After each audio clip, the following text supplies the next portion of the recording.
അർജന്റീനയ്ക്കൊപ്പം വിശ്വകിരീടം നേടിയെങ്കിലും ഇതിനുശേഷം ക്ലബ് ഫുട്ബോളിൽ മെസ്സിക്ക് അത്ര സുഖകരമായ അനുഭവമായിരുന്നില്ല. PSG ആരാധകരുടെ അതൃപ്തിക്കിടെയാണ് മെസ്സി കളിച്ചത്. ഇതുകൊണ്ട് തന്നെ കരാർ അവസാനിച്ചപ്പോൾ മെസ്സി അമേരിക്കൻ ക്ലബ് ഇന്റർ മയാമിയിലേക്ക് ചേക്കേറി.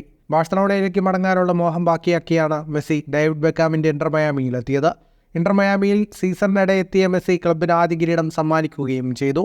ഇത്തവണ ഇന്റർ മയാമിക്കൊപ്പം പുതിയൊരു സീസണിനായി ഒരുങ്ങുമ്പോൾ മെസ്സിയുടെ ലക്ഷ്യം വളരെ വലുതാണ്. അവധി ദിവസങ്ങൾ ആഘോഷിച്ചതിനു ശേഷം അമേരിക്കയിലേക്ക് തിരിച്ചെത്തിയ താരം ഉടൻ തന്നെ ഇന്റർ മയാമിയിലെത്തി പരിശീലനത്തിനായി ചേരും.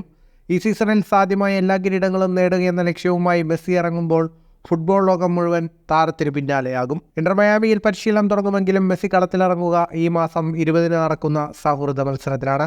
അതിനുശേഷം ജനുവരി അവസാനവും ഫെബ്രുവരി ആദ്യവുമായി നടക്കുന്ന റിയാദ് കപ്പിൽ അൽ ഹിലാൽ, അൽ നസർ എന്നീ ടീമുകളെ ഇന്റർ മയാമി നേരിടും. പുതിയ MLS സീസൺ ആരംഭിക്കുന്നത് ഫെബ്രുവരി 22-നാണ്. ഒരുപാട് നാളുകളായി കളിക്കളത്തിലില്ലാത്ത മെസ്സി ഇറങ്ങുന്നതോടെ ഫുട്ബോൾ ലോകം മുഴുവൻ താരത്തിന്റെ മാന്ത്രിക നീക്കങ്ങൾക്ക് പിന്നാലെ പോകുമെന്നതിൽ യാതൊരു സംശയവുമില്ല. അതിനു പുറമെ ജൂണിൽ നടക്കുന്ന കോപ്പ അമേരിക്ക കിരീട പോരാട്ടത്തിന് അർജന്റീനയ്ക്കൊപ്പം താരമിറങ്ങുന്നതും ആരാധകർ പ്രതീക്ഷയോടെ കാത്തിരിക്കുകയാണ്. ഫുട്ബോൾ ലോകത്തെ കൂടുതൽ വാർത്തകൾക്കും വിശേഷങ്ങൾക്കുമായി സ്പോർട്സ് കഫേ ഇപ്പോൾ തന്നെ സബ്സ്ക്രൈബ് ചെയ്യുക.